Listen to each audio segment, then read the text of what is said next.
There is a moment, they say, when a wolf knows she is truly alone. Not the loneliness of an empty room, or a quiet evening, or a bed grown cold. The deeper kind. The kind that settles into your bones like frost and never fully leaves. The kind that tells you, with quiet and terrible certainty, that no one is coming. Seren had known that moment at 16, when her pack cast her out. She had known it at 19, when the man she thought would save her looked at her and chose her sister instead. She had known it again tonight, standing at the edge of a stage in a dim hall that smelled of candle wax and desperation, waiting to be chosen by a stranger, or not chosen at all. The Unclaimed Gathering happened once a year in the border territories, in a hall too large and too cold for the number of women standing in it. It was not called an auction. The packs had stopped using that word 3 decades ago, after the High Council decided it sounded indelicate. Now it was called a gathering. A matching. A civilized arrangement for wolves without pack standing, without mates, without options. It was an auction. Seren knew it. Every woman on this stage knew it. The men seated in the rows below them knew it, too. They simply preferred the more comfortable word. She stood at the far end of the line with her hands clasped behind her back and her chin level, breathing steadily through a calm she did not feel. She was the only one on the stage who had not dressed to be seen. The others wore their finest, low necklines, soft colors, hair carefully arranged. They were trying. She understood that. She did not blame them. But Seren could not try. Not in the way they meant.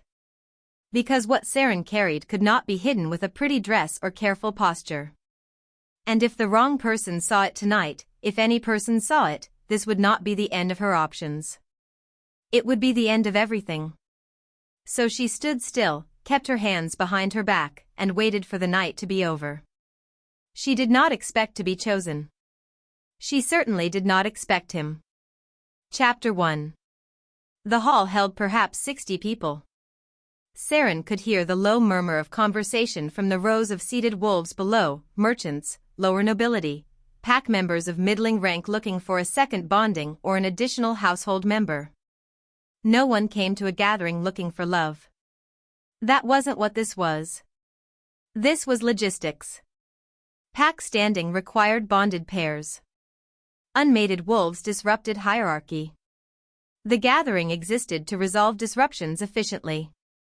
The auctioneer, the coordinator, he insisted on being called, moved down the line of women with mechanical cheerfulness, reciting bloodlines and basic pack histories as if reading from a ledger of livestock. Seren tuned him out after the first few minutes. Instead, she watched the doors. Old habit. Know your exits. Her mother had taught her that, back when her mother had still spoken to her. Back before the incident. Before everything. She'd catalogued both side doors and the main entrance within 30 seconds of arriving. She'd identified which guards were paying attention and which were watching the serving staff bring drinks to the seated wolves.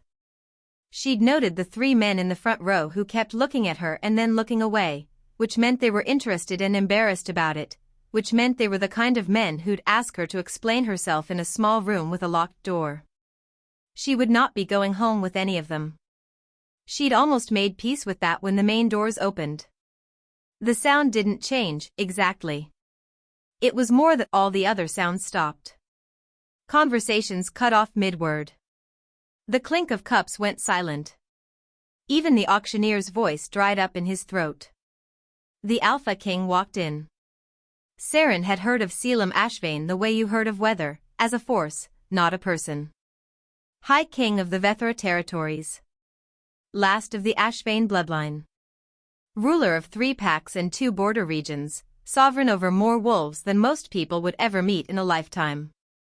No one had told her he was beautiful. Not beautiful the way the illustrated portraits in old books were beautiful, symmetrical and distant. Beautiful the way a storm was beautiful, enormous and certain and indifferent to whether you found it so. He was tall. Dark-haired, pale-eyed. The kind of face that had clearly never learned to be uncertain of itself. He wore no crown. He didn't need one. He scanned the room once, the way a wolf scanned territory, and then his eyes moved to the stage. Moved down the line. Stopped. Seren became aware, with slow and mounting horror, that he was looking at her. Not at the woman beside her. Not at the stage in general. At her. Specifically. With a focused, unreadable attention that made the back of her neck go tight. She did not look away. That would be worse. Looking away meant guilt. She had spent 4 years perfecting the art of meeting people's eyes with absolute calm and giving them nothing to read. The Alpha King held her gaze for 3 long seconds. Then he walked forward. The crowd parted. Of course it did. They practically tripped over themselves. He walked the full length of the hall, past the front rows, past the auctioneer who'd gone completely still with his ledger pressed to his chest, past the first 3 women on the stage without a glance, and stopped directly in front of Seren. Up close, his eyes were the color of deep water. Not blue. Not gray. Something in between that had no comfortable name. He said nothing for a moment. Then, what pack? His voice was low. Even. Like the question cost him nothing. None, Seren said. Hers came out steadier than she expected. Something moved behind his eyes. Not surprise. Something more careful than that. Name.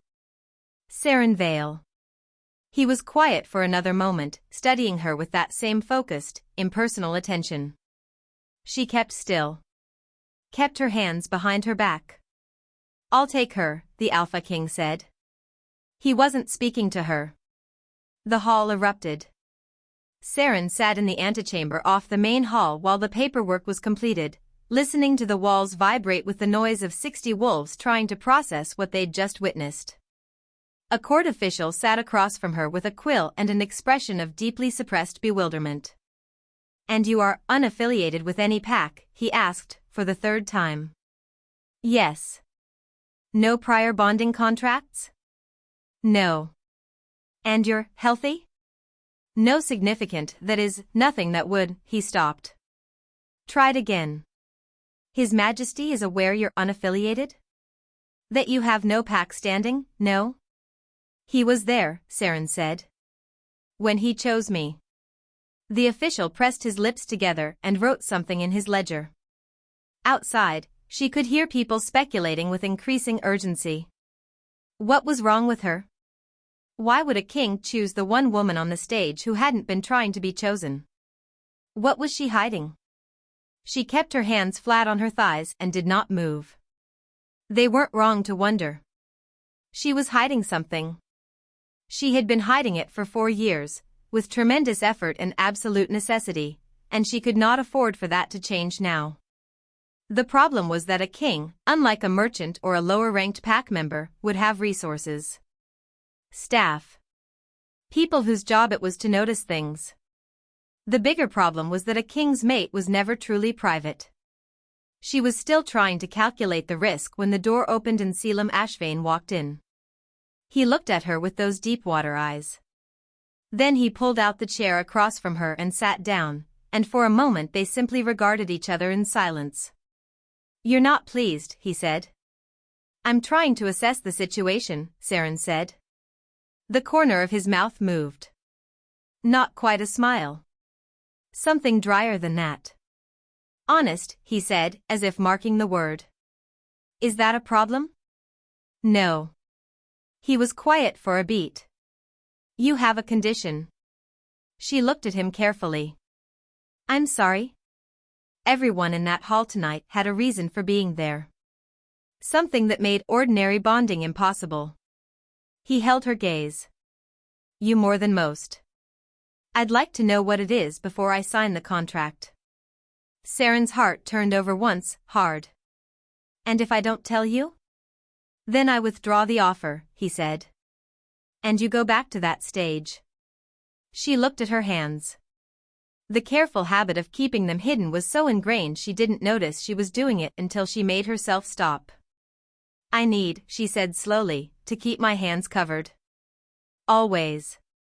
In company. I need gloves, thick ones, and I need anyone in your household who serves me to be discreet. I need you to understand that I will never willingly let anyone see my hands, and that this condition is not negotiable. Silence. Your hands, Caelum said. Yes. He was quiet for a long moment. I won't ask to see them, he said finally. But I want the truth eventually. When you're ready to give it. Seren said nothing. That's my condition, he said. Not tonight. Not soon, if you're not ready. But eventually, the truth. She thought about her father's house. The locked room. The 4 years of silence and shame. She thought about the stage she'd just been standing on, and the 3 men in the front row. She thought about what eventually meant, versus now. All right, she said. He extended his hand. After a moment, she shook it, her wrist, not her fingers, careful as always. He noticed. She could tell by the slight pause. But he didn't comment. They signed the contract. Chapter 2. The carriage that came for her the next morning was black, trimmed in dark silver, pulled by horses that were too well-bred for the border territories.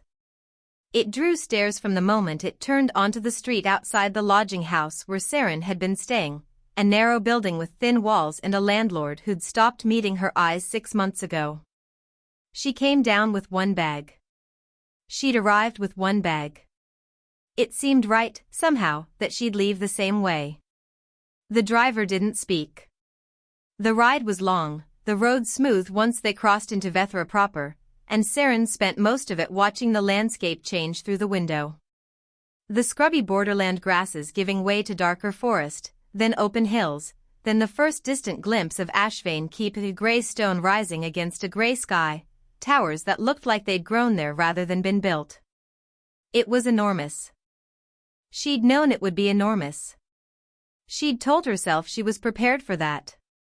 She was not, quite, prepared for the feeling that came with it, that specific combination of awe and dread that came from understanding, viscerally, that your life had changed beyond any easy reversal.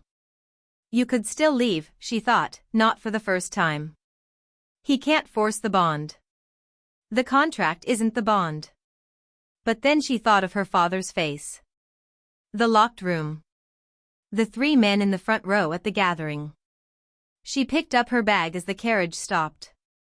A steward named Bren met her at the entrance, a compact, efficient man of middle age who had clearly been briefed on her requirements and was performing his lack of reaction to them with tremendous professionalism.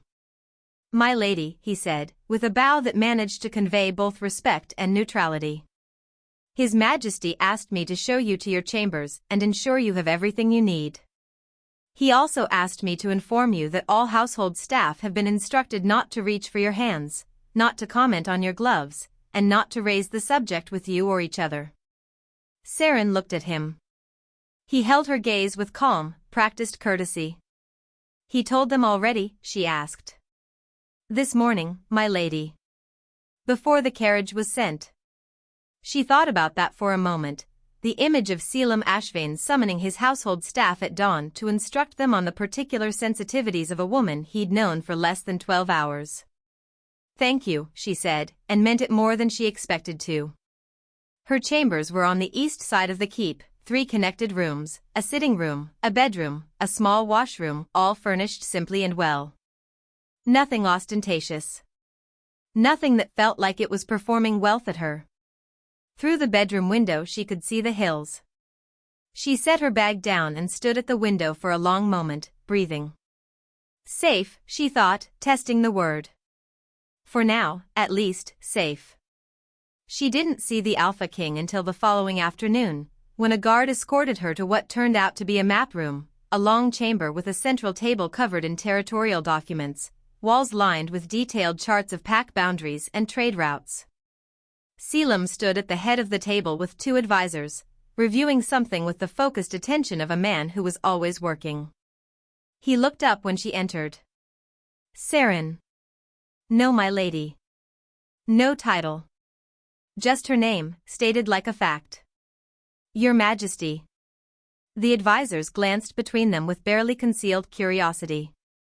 He dismissed them with a look. When the door closed, he said, "Sit. Please." She sat. He remained standing, which she suspected was simply habit. He had the posture of a man who sat down rarely and reluctantly. "The bonding ceremony will be in 5 days," he said. "I wanted you to hear the terms before then, clearly, from me. Not from a document." She nodded.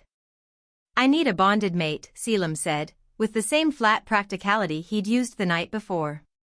"The pack hierarchy requires it." The High Council has been, a brief pause, persistent on the subject. "I've resisted bonding for 8 years. I can no longer afford to."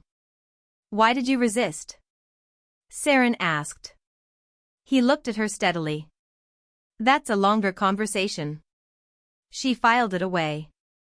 "Something he's not ready to tell me yet." "The terms," he continued. "You'll have full use of the keep and grounds. Staff, resources, whatever you need. I'll ensure your privacy around," a slight pause, "your condition. In return, I ask that you fulfill the public duties of a bonded mate. Appearances at council meetings, at seasonal gatherings, at formal functions. Perhaps 4 or 5 times yearly." "And privately?" Seren asked. His jaw shifted slightly. "Privately, we will have whatever arrangement you're comfortable with. I won't demand anything. But I'll be honest, I need an heir. Eventually. I'm not asking you to decide that today. But it's part of the picture." She absorbed this. "What do you want?" he asked. "Not what you'll accept. What do you actually want from this arrangement?" No one had asked her that in so long she'd almost forgotten the question was possible. "Safety," she said finally. "I want to not be afraid. I want to not be waiting for someone to find out what I am and use it to destroy me." She looked at her gloved hands on the table. "I want a room of my own and enough quiet to breathe." Caelum studied her for a moment. "You'll have all of that," he said. "I can promise you that. And in return I'll give you an heir and attend your council functions." "Yes." She looked at him directly. "You could have bonded a noble. Someone with standing, alliances, political value. Someone easier." "Yes," he said again. "Why didn't you?" He was quiet for a beat too long. "I had my reasons," he said finally. She knew, from the careful stillness in his face, that this was the edge of something he wasn't going to explain today. She didn't push. She extended her wrist. He shook it, just as before. The ceremony was quiet, just the pack elder, 2 witnesses, and the formal words that tied their wolves together in the first layer of bonding. Not the deep bond. That came later, with the mark. This was the surface acknowledgement: "I claim you. You claim me." The pack recognizes this. Seren wore gray. She hadn't been asked what she wanted to wear, but a gown had been provided in precisely the right shade, muted, simple, nothing that would make her stand out in ways she didn't want. She wondered who had made that decision. When it came to the clasping of hands, a ceremonial gesture, part of the traditional vows, Caelum held his out palm up and waited. She put her gloved hand in his. His grip was careful. Controlled. She could feel, even through the thick fabric, that his hand was warm. Alphas always ran warm, it was one of the first things young wolves learned. Body heat as a sign of dominance and health. But Caelum's warmth had an edge to it that she couldn't name. Something that felt almost effortful, like a fire that was being carefully maintained rather than burning freely. She filed that away too. Something's wrong with him, she thought. Something he's managing. "I claim you as mine," Caelum said. His voice was level, ceremonial. "My bonded. My mate." "I claim you as mine," Seren echoed. "My bonded. My mate." The pack elder smiled. The witnesses clapped softly. Caelum looked at her for a moment after the words were done, a look she couldn't decode, and then he released her hand. "Welcome to Vethara," he said quietly. In the corridor outside, one of the courtwomen murmured to another, "She kept her gloves on even for the ceremony. Did you see? What could possibly be so wrong with her hands?" Seren heard it. She walked on. That evening, alone in her chamber with the fire burning low and the hills dark outside her window, she sat on the edge of the bed and removed her gloves for the first time in 3 days. She looked at her hands in the firelight. They were not hideous. She knew that, intellectually. They were her hands, the same shape they'd always been. But across the backs of both, from knuckle to wrist, ran the marks. Silver white against her skin, branching like frost or cracks in old glass. The pattern of a wolf whose bond had been broken violently. Whose mate had rejected her so completely, with such deliberate cruelty, that the echo of it had burned itself into her skin permanently. Scar marks, the healers had called them, carefully. Bond burn, everyone else called it. A rejected mate's mark. Undeniable. Unmistakable. Proof of what she was and what had been done to her. In a world that blamed the rejected wolf for the rejection, it was a brand. She had hidden it for 4 years. She put her gloves back on. He said eventually, she reminded herself. Not tonight. Outside her door, the keep settled into nighttime quiet. She was safe. For now. She told herself that was enough. She was still telling herself that when she fell asleep. Chapter 3. The first week passed quietly. Seren explored the keep in careful increments, the library first, because libraries were always safe, then the eastern gardens, then the long gallery on the 2nd floor where portraits of Ashvane ancestors watched her with varying degrees of painted suspicion. She attended no formal functions. Saw Caelum only at a distance, crossing the courtyard or disappearing into the war room with his advisors. He didn't seek her out. She told herself she was relieved.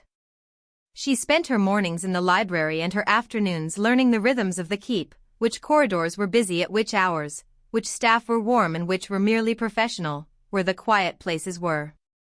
Old habit. Know your territory. On the 8th day, her door opened at dusk without a knock.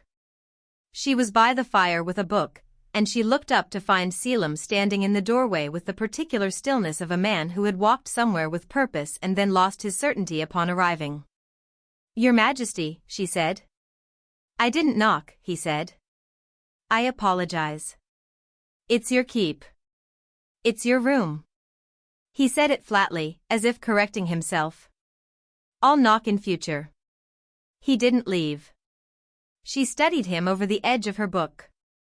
He was still dressed from whatever he'd been doing, formal enough for a council meeting, which meant he'd come here directly from something official. His jaw was tight. His eyes had that carefully controlled quality she was beginning to recognize as his default expression, the one that hid whatever was actually happening underneath. "Is something wrong?" she asked. "No." A pause.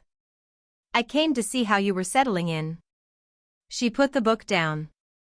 "You came to check on me." He looked faintly irritated, as if she'd caught him at something. "Yes. I'm well," she said. "The library is exceptional. The East Garden has a bench in exactly the right position for morning light. The staff have been more than kind." He nodded, as if filing this away. "Would you like to sit?" she asked. He looked at the chair across from hers as if it had presented him with a complicated problem. Then he sat. For a moment they were quiet. The fire between them crackled steadily. "You've been reviewing trade documents," Seren said. He looked at her sharply. "How did you know?" "You have ink on the side of your hand." She nodded toward it. "And you have the look of someone who's been arguing in a room for several hours and lost." Something shifted in his expression. "I didn't lose. Didn't win either." A beat. Then, and she wasn't sure she was reading it correctly, the faint suggestion of amusement. There and gone. The Eastern Pack Alliance is renegotiating terms, he said, apparently deciding she'd earned the information. They want access to the northern hunting grounds. I'm not inclined to give it. Why not? Because the moment I give them the northern grounds, they'll want the river rights next. Then the border posts. He leaned back, something loosening slightly in his posture. Concessions compound. What do they actually want? Seren asked.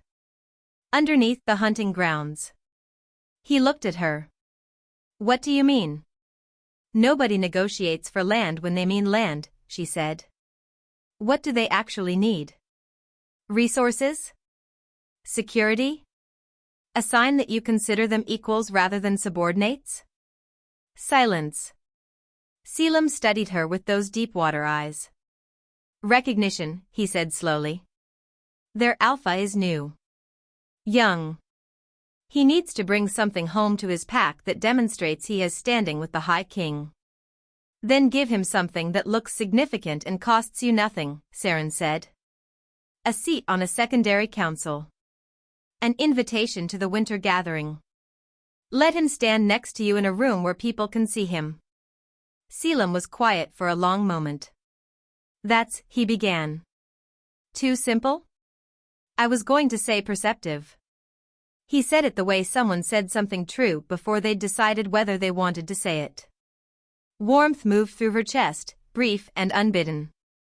She looked back at the fire. They sat in silence for a while longer, not uncomfortable silence, something more like two people discovering, cautiously, that they could occupy the same space without difficulty. He didn't leave immediately. She didn't push him to. When he finally rose to go, he paused at the door. The library's east wing, he said. Third shelf from the top on the left side. There's a collection of territorial histories that most people miss. You might find them useful. She looked up at him. For your own interest, he added. As if clarifying. Not for any particular reason. Thank you, she said. He left. Seren sat with the fire for a long time afterward, turning the conversation over carefully in her mind, examining it from several angles the way you examined something that might be valuable or might be a trap and you couldn't yet tell which. He came to check on me, she thought. He didn't have to. She went to find the territorial histories. He came back the next evening. And the evening after that. It was never announced, never formally proposed. He simply appeared at her door at dusk, and she simply found herself expecting him, and eventually she stopped pretending she didn't. They talked about the pact negotiations. About the history she was reading, she had opinions, it turned out, and so did he, and they disagreed about at least half of it, which made the conversations more interesting than either of them seemed to have anticipated.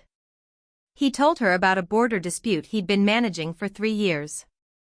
She told him, carefully edited, about the 4 years she'd spent in the border territories, the jobs she'd taken, the ways she'd kept moving, the particular skills you developed when you were always watching for people who might recognize you. He listened with the full attention of a man who was accustomed to receiving information and understood how to value it. He did not ask about her hands. She was aware of this every evening. The deliberate absence of the question, the careful way he never let his gaze drop to her gloves, never referenced what she'd told him at their first meeting. It cost him something, she could tell by the way he occasionally caught himself and redirected. He was curious. He was simply choosing not to press. It was, she thought, the kindest thing anyone had done for her in years. Which made it dangerous. Don't, she told herself, watching him read by the fire one evening, his long legs stretched out, his expression unguarded in a way it never was in public. He's been clear. This is contractual. Don't make it something else. But every evening he came. And every evening she let him in. 3 weeks after the bonding ceremony, she woke at midnight to find her fire burned nearly to coals. She got up to add wood, and as she crouched at the hearth she heard it, a sound from the adjacent room, the small sitting room that connected her chambers to the corridor. A sound like something falling, followed by absolute stillness. She crossed to the door and opened it. Caelum sat on the floor with his back against the wall and his knees drawn up, his eyes closed, breathing with the deliberate slowness of someone managing significant pain. Caelum. She was beside him before she decided to move, crouching down. What happened? What's wrong? His eyes opened. In the low light from her bedroom fire, she could see that his face was pale, truly pale, the kind that had nothing to do with complexion. I'm fine, he said. His voice was steady, which impressed her even as it frustrated her. You're on the floor. Briefly. He moved to stand, and she put a hand on his shoulder without thinking. He went still at the contact. She realized what she'd done, her gloved hand on his shoulder, yes, but still uninvited, and started to pull back. He caught her wrist. Not harshly. Just held it. Don't, he said quietly. This is. He exhaled. Sometimes the heat regulation fails. She looked at him. Heat regulation. I run differently to other alphas. His jaw tightened slightly. My body temperature. It's not consistent. Sometimes it drops and I can't, it takes time to correct. She thought of the effortful warmth she'd felt at the ceremony. The fire that felt maintained rather than free. How long has this been happening, she asked. Always, he said. Since I was young. What do the healers say? Something moved across his face, there and gone. That it's manageable. She looked at him steadily. That's not what I asked. A long silence. They don't know the cause, he said finally. They've treated the symptoms for 20 years. They've never found the root. She absorbed this. Come, she said. He looked at her. My fire is almost out anyway, she said practically. You need warmth. Come sit by it while I rebuild it. You can go back to your rooms when you're steadier. He studied her for a moment with an expression she couldn't entirely read. Then he got up and followed her. She rebuilt the fire methodically, adding logs until the room was genuinely warm, almost uncomfortably so. She felt him settle in the chair behind her, heard his breathing slow as the heat reached him. When she turned around, some of the pallor had already begun to leave his face. Better, she asked. Yes. A pause. Thank you. She settled in her own chair. Neither of them suggested he should leave.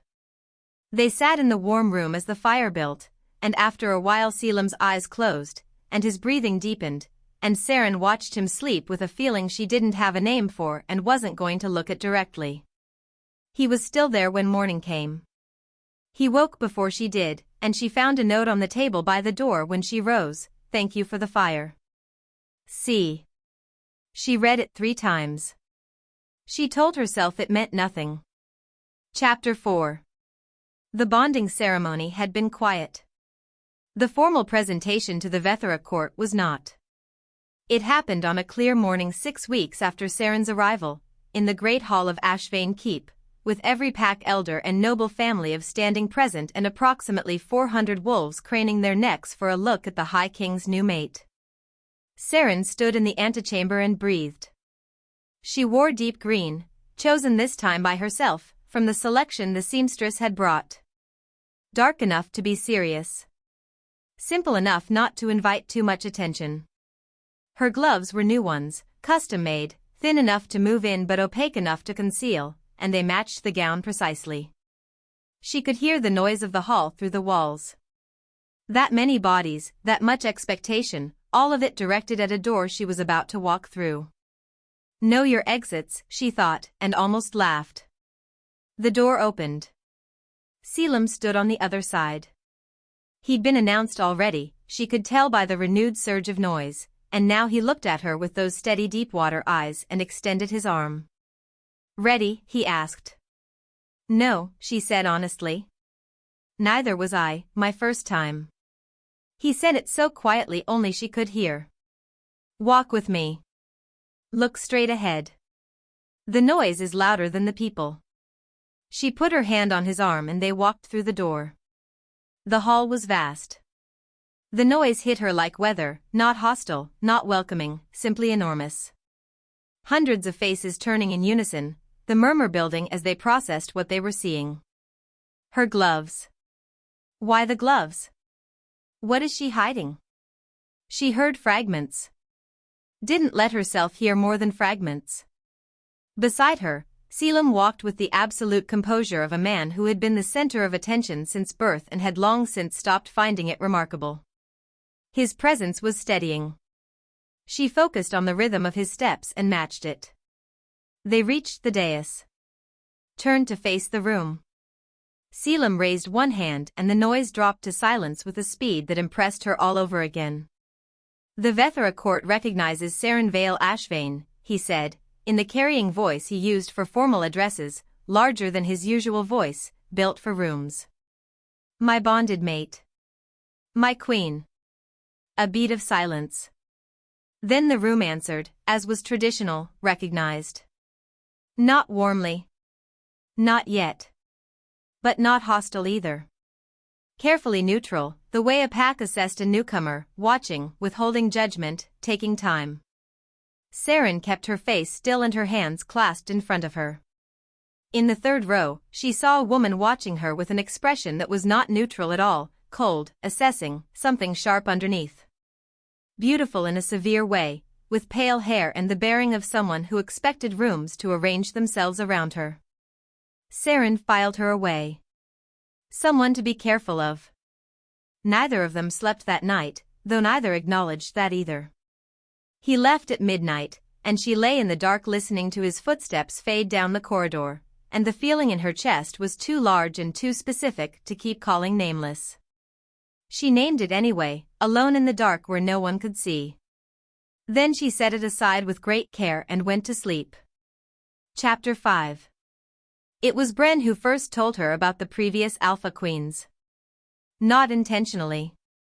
He was walking her through the formal schedule for the winter gathering, brisk and efficient, and he mentioned in passing that the Great Hall hadn't hosted a bonded queen in 11 years, since the High King's mother, and before that. Before that? Seren said. Bren paused with his ledger. His Majesty was betrothed once, he said carefully. Some years ago. Before your time here. What happened? Another pause. The specific kind that meant he was deciding how much to say. The lady withdrew from the arrangement, he said. Quite suddenly. It wasn't a comfortable time for the keep. Was she the reason he stopped sleeping? Seren asked. Bren looked at her. I notice things, she said simply. He was quiet for a moment. Then, making some internal decision, after Lady Voss withdrew, His Majesty's condition worsened considerably. We believe the stress, he stopped. The healers think emotional strain accelerates it. His temperature regulation. Yes, my lady. She absorbed this. What made Lady Voss withdraw? Seren asked. Bren pressed his lips together. The condition, he said finally. When she understood the full scope of it. What it meant. He looked at his ledger. I've said more than I should. You've been helpful, Seren said. Thank you, Bren. She thought about it all afternoon. About a woman who'd looked at Caelum and chosen to leave when she understood what staying meant. About 8 years of refusal after that. About a man who'd gone to a gathering in the border territories and chosen a woman with hidden hands, specifically, she was increasingly certain, because he'd thought the distance, the unknowing, would keep him safe. Safe from what? She thought. What exactly is he afraid of? That evening she looked up what she could find in the library, a lateral search, patient and methodical, through histories of the Ashvane line. Medical records weren't public, but patterns were. She found 3 generations of High Kings who'd died young. Each described in their records as having suffered from cold disposition or a failure of vital heat. each dying between the ages of 35 and 42. Caelum was 34. She sat with that information for a long time in the library's quiet. When he came that evening, she looked at him differently, the same face, the same careful composure, the same deep-water eyes, but now with the knowledge underneath it, coloring everything. He was managing something that was slowly winning. He'd been managing it his entire life. "You found something in the library," he said, reading her face. She looked at him directly. "Your ancestors." His expression didn't change. But something in his posture shifted, a bracing, almost imperceptible. "How long have you known about the pattern?" she asked. A long silence. "Since I was 22, he said. "The head healer told me then. Thought I deserved to know." "Is that why you wouldn't bond? All those years?" "Partly." He moved to his usual chair, sat. It seemed unkind to ask someone to bind themselves to something with an expiry. The word unkind hit her somewhere unexpected. "And now?" she asked. "And now the council made it clear the pack hierarchy was destabilizing without a bonded king," he said flatly. The need outweighed the consideration. "So you chose someone you thought wouldn't care," Seren said softly. "Someone already at the edge of things. Someone with her own reasons to keep her distance." He looked at her. "Someone," she continued, "who you thought would take the practical arrangement and not," she stopped. "Not what?" he asked. Very quiet. She looked at her hands. "Not make it harder than it needed to be," she said. When the time came. Silence spread between them, dense and careful. "Seren," he said. "You should have told me," she said. Not accusatory. Just true. "Yes," he said. "I should have." Another silence. "Does it change things?" he asked.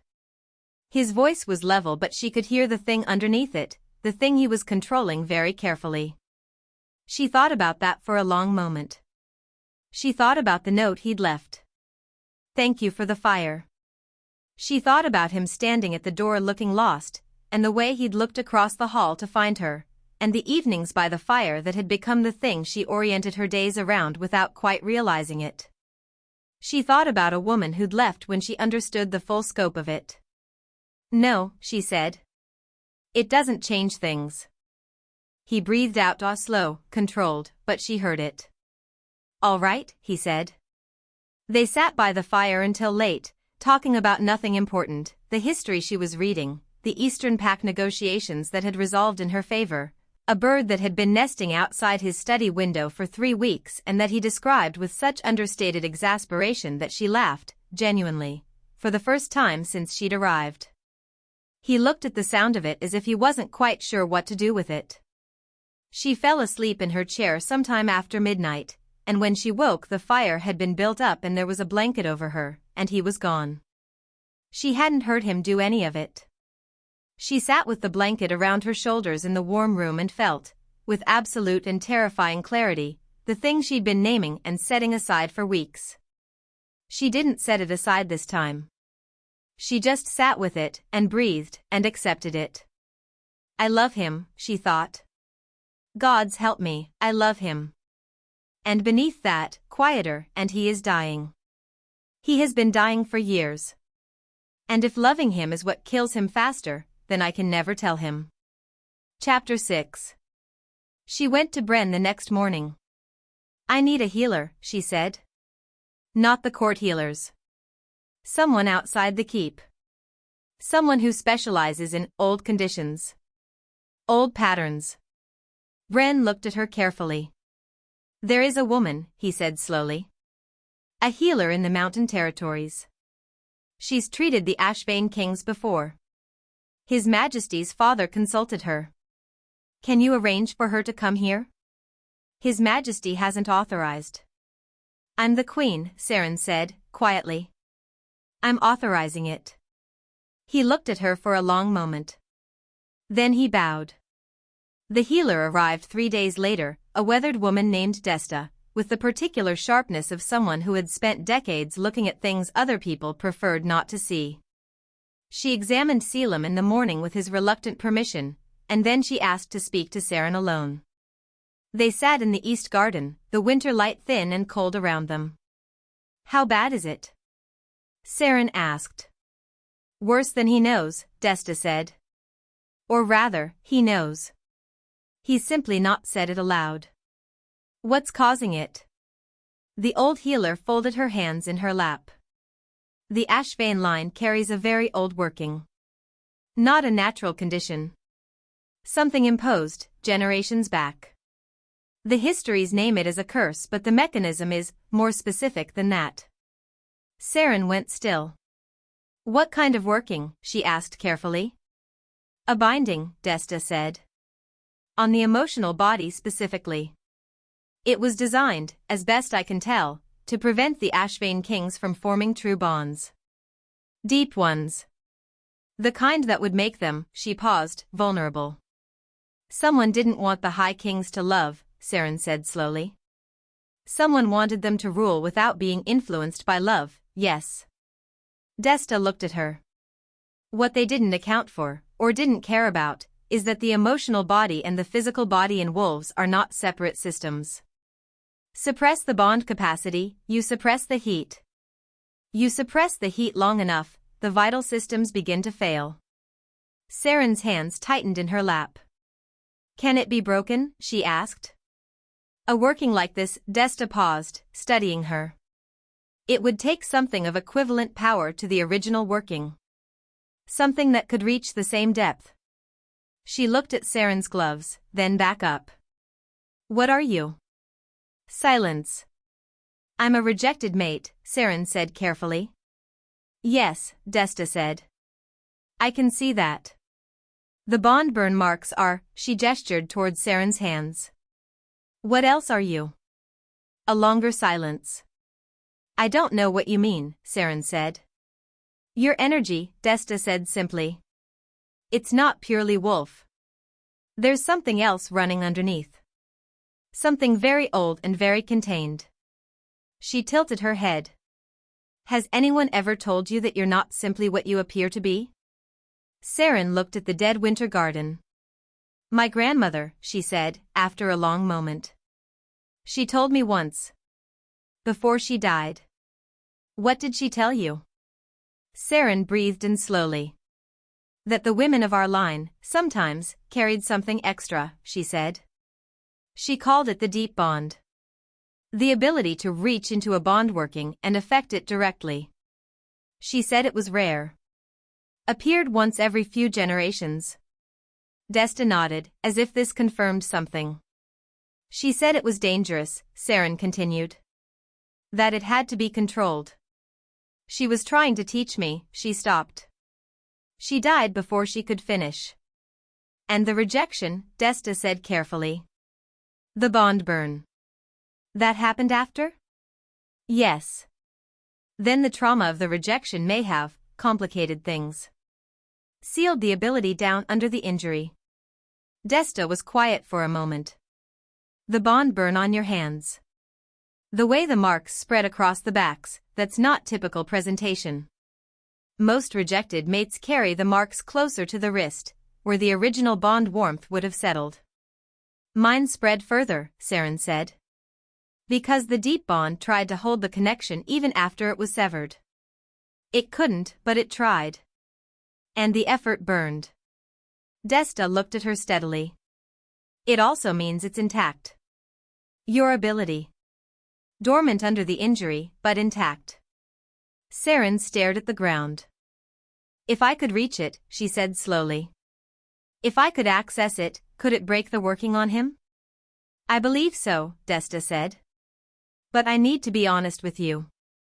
A working this deep, this old, to break it, you would need to use the deep bond at full strength.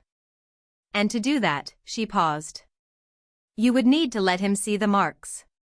Silence. "He'd need to know what you are," Desta said. "The full truth. And you would need to trust each other completely. The deep bond doesn't work through concealment." Seren sat with that for a long time. If I try to access it without that, she asked finally. You might break it partially. Slow the decline. Desta's voice was gentle. But you won't break it fully. And fully is what he needs. Seren looked at her gloved hands. She thought about what was under the gloves, the branching silver marks, the proof of what had been done to her, the evidence she'd hidden for 4 years because showing it to anyone meant watching their expression shift from curiosity to pity to calculation. Meant watching them decide what it said about her, what it meant that she'd been cast aside so completely that it had burned itself into her skin. She thought about Caelum's face when she'd laughed, that surprised, uncertain look. The note. Thank you for the fire.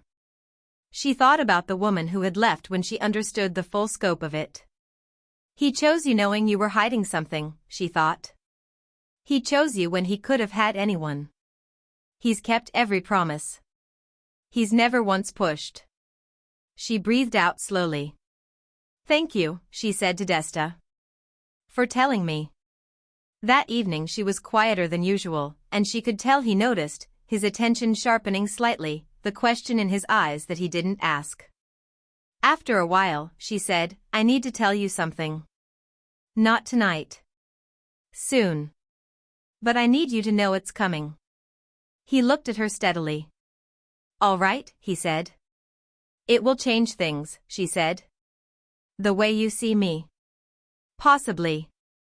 Or it won't, he said. She looked at him. Whatever it is, he said, you've been holding it for a long time. I imagine you know better than I do what it costs. His voice was even, certain.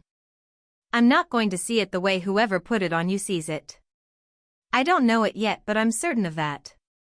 Her throat tightened. She looked away before he could see her face fully.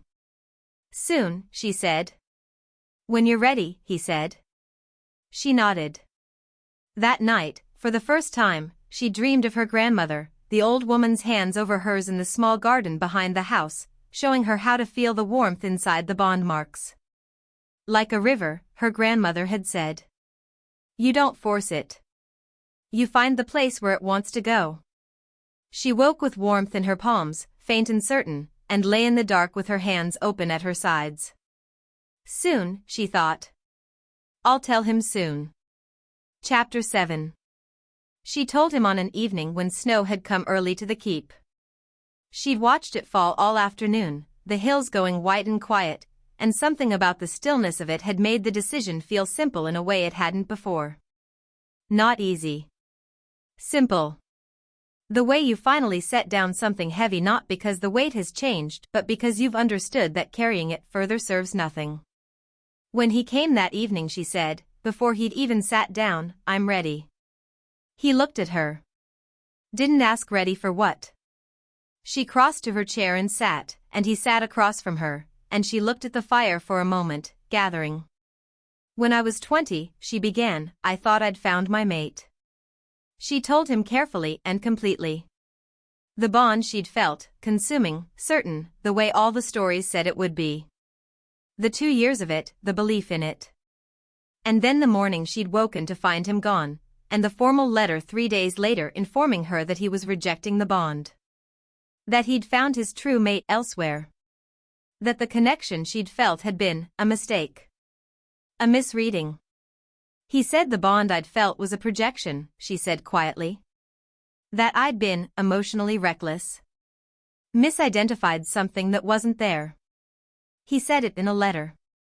Caelum said nothing. But his jaw was tight. The rejection was violent, she said. For me. Because of what I am, what I carry. The deep bond, the ability my grandmother told me about. It doesn't let go easily. The severing, she stopped. I was sick for months. When I recovered, the marks were there. She looked at her gloved hands. The bond burn, she said. Proof, visible to anyone who looked, that I'd been cast aside. In the pack I came from, a rejected mate it was considered an embarrassment. A sign of something wrong with the rejected one. My alpha asked me to leave. She breathed carefully. I've been hiding it since. moving from place to place. The border territories were easy because no one knew me there. She paused. I came to the gathering because the alternative was starting over somewhere new with nothing, again, and I was tired. She looked at him. That's the truth. Silence. Show me, he said. Very quiet. She pulled off the right glove first. She heard his breath change, not sharply, not a gasp. A slow deepening, as if he were making more room for what he was seeing. She laid her hand flat on her knee, the silver-white marks branching from knuckle to wrist in the firelight. It doesn't hurt, she said. It hasn't for years. It's just there. She pulled off the left glove. Both hands open now, the marks running across both, visible and undeniable. She looked at his face. He was looking at her hands with an expression she had no prior experience of, not pity, not disgust, not calculation. Something much quieter than any of those. Something that looked, impossibly, like recognition. Bondburn, he said. Yes. He was quiet for a moment. Then he reached forward slowly, giving her every chance to pull back, and took both her hands in his. His warmth, that effortful, maintained warmth, against her bare palms for the first time. She felt the marks under his touch the way you felt an old scar, present but no longer painful. He turned her hands over gently. Studied the marks. He was a fool, Caelum said quietly. She stared at him. Not for leaving, he said. People can't always help who they're drawn to. But for the letter. For calling it your recklessness. For making you carry this as if it were your failing. His voice was level and absolutely certain. He was a fool. Seren's throat closed. She hadn't cried about this in 4 years. She'd made a specific decision not to. She held the decision now with everything she had. There's something else, she managed. His eyes came up to hers. My grandmother told me I carry something she called the deep bond, she said. An ability to reach into bond workings directly. Affect them. She held his gaze. I spoke to Desta. His expression changed. You spoke to Desta about my condition. She told me what it is, Seren said. Not a physiological failure. A working. A very old one, on your bloodline. Silence. Someone didn't want the Ashvane kings to love, she said. And the binding they used, it's been killing your line for generations. She breathed. Desta thinks my ability could break it. Fully. Not slow it down. Break it. Caelum looked at her for a long time. You looked into this, he said, for me. Yes. You found Desta. You researched the histories. He stopped. You've been managing something that's been winning for 20 years, Seren said, her voice steady despite everything. You chose me because you thought I wouldn't make things harder. I intend to make things harder. I intend to fix this. He stared at her. You can't know if it will work, he said. No, she agreed. But I know what I carry. I've known since my grandmother, and I've been afraid of it because the last time I used it fully, it burned. But I wasn't in control then. I was 20 and heartbroken and I didn't know what I was doing. She looked at their joined hands. I'm not 20, she said. And I'm not heartbroken. And I know exactly what I'm doing. Seren. The ability requires honesty, she said. Complete honesty between us. That's the condition. The deep bond doesn't work through concealment. She looked at him. So I've told you everything. Now you tell me. Everything you've been keeping. A long silence. He looked at their hands. Then at her face. And then, slowly, he began to talk. He told her about the betrothal, a woman he'd cared for, genuinely, who had left when she understood the working. About the 12 months afterward when the cold had been nearly unbearable, when the healers had thought he might not make winter. About the decision to stop trying to bond at all, to simply manage, to give the pack what they needed formally and keep everything else safely behind distance. He told her about the evening she'd arrived in his map room with quiet eyes and gloved hands and the calm of someone who'd been surviving for years, and the thing he'd felt that he hadn't let himself name. He told her he'd been naming it for weeks and setting it aside with increasing difficulty. He said, "I know what the working does. I know what feeling this will cost me." "It won't," Seren said. "Not if we break it." "And if we don't," he said. Very quiet. "Then you'll have a shorter life than you deserve," she said, "and I will have tried with everything I have, and that's more than you'd have had otherwise." He looked at her for a long time. "All right," he said finally. It wasn't agreement to be saved, quite. It was something more than that, a giving over, a trust placed in her hands along with everything else. "There's one more thing you need to say," she said. He looked at her. She waited. He understood. She could see it in his face, the moment of recognition, the choice. The decision to say the thing he'd been keeping back for weeks, knowing what it might cost him. "I love you," he said. Steady and certain and final as anything she'd ever heard. "I love you, Seren." His breath caught immediately. She felt it, the working activating, the cold surge beginning to build in the joining of their hands. Now, Desta had said, the moment the bond speaks, that's when you reach. Seren closed her eyes and reached. The deep bond unfolded like something that had been waiting. Not like a power she was controlling, like a river finding the place it wanted to go. She felt the working in him, ancient and dense and deliberately cruel, and she felt her own marks pulse against his palms, silver warm, and she pushed. Not with force. With complete and absolute certainty. This does not belong here. This was never his. This ends. The warmth in her palms became heat. She heard him gasp. The fire in the hearth flared. Then something broke cleanly, like ice cracking in spring, and the room was very warm and very still. She opened her eyes. Caelum was looking at his hands. His hands were warm. Not effortfully maintained. Genuinely, naturally warm, the way an alpha's hands were supposed to be, the heat rising from his skin without any effort at all. He looked up at her. His eyes were different. Something in them that had been controlled for so long it had looked like coldness was simply open now. Free. She could see everything in them, every single thing he'd been managing for decades, loose and present and more than she'd expected, more than she'd known to expect. "Seren," he said. Her name, cracked open. She was crying. She hadn't decided to. She simply was.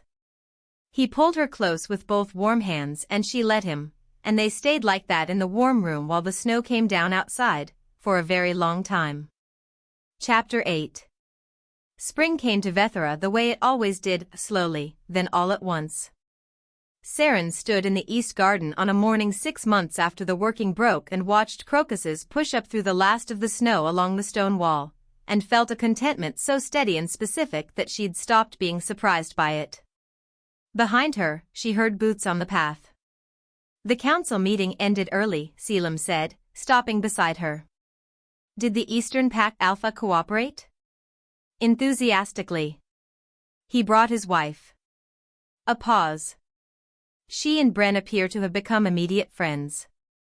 "I'm not certain what that means for the keep's administrative efficiency." Seren laughed. He was warm beside her, genuinely warm, the natural heat of an alpha who was no longer fighting his own body. He'd been filling out since winter, the pallor gone from his face, the effortful quality gone from his movement. He looked, she thought about this sometimes, looking at him, like a man who'd been given back something that had always been his. "Desta sent a letter," she said. "I know. I read it." She glanced at him. And she confirms what she suspected," he said. "The working is broken through the bloodline. Not just in me." He was quiet for a moment. "Any children we have won't carry it." Seren looked at the crocuses. She'd known this was likely. Desta had suggested it in her initial assessment. But hearing it stated plainly still moved something in her chest. "Good," she said softly.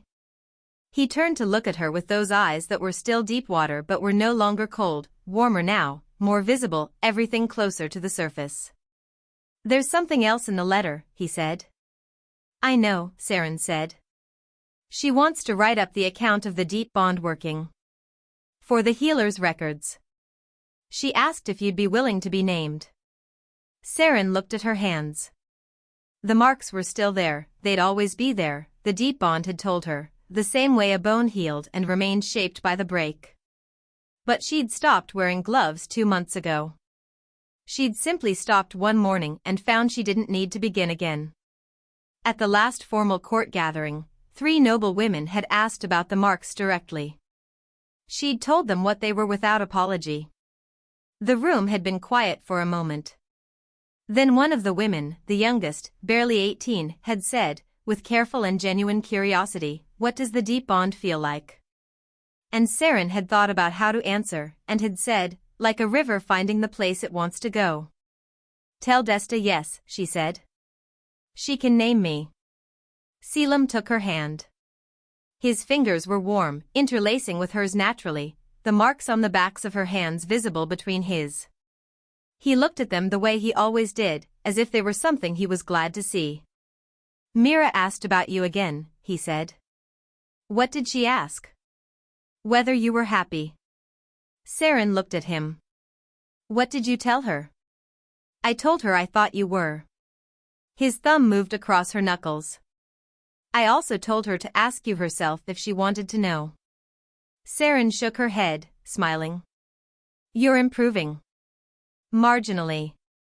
He pulled her hand up and pressed his mouth to the back of it, warm lips against the silver marks, and she felt the mate bond hum between them, deep and certain and fully formed, no longer building but simply present, the way solid things were present. She'd expected, when the bond had settled fully, that it would feel overwhelming. Consuming. The way the books described, all-encompassing, obliterating. The bond she'd lost at 20 had felt that way, terrifyingly total. This was different. This was, she thought of the river again. Not a flood. Just water finding its level. Settling into the shape of the two of them with quiet permanence. "I've been thinking," she said. "About?" "The young wolves who are rejected," she said. "The ones who carry marks like mine. The ones who leave their packs." She looked at the garden wall. "There's nowhere for them to go. No one who understands what happened to them or what they carry." He was listening. He always listened with his full attention, and it still surprised her, every time. "I want to do something about that," she said. "I don't know yet what exactly. But I want to." "Tell me more," he said. She turned to look at him. This man who had gone to a gathering because his council demanded it and chosen the one woman on the stage who wasn't trying to be chosen. Who had promised not to press and had kept his promise. Who had told her she was hiding something and trusted her to reveal it herself. Who had said "I love you" knowing what it might cost him and said it anyway. "I will," she said. "This evening?" He smiled, a real one, rare and unhurried. She'd been collecting them since winter. "This evening," he agreed. He kept her hand as they walked back toward the keep, and she let him, the warm morning opening around them, the crocuses bright against the last of the snow, the bond between them steady as anything she'd ever known. She had come to the gathering with one bag and no hope and hands she couldn't bear to show anyone. She had not expected this warmth, this safety, this man who had looked at the worst of her and held it gently. She had not expected to be known. She was. The end.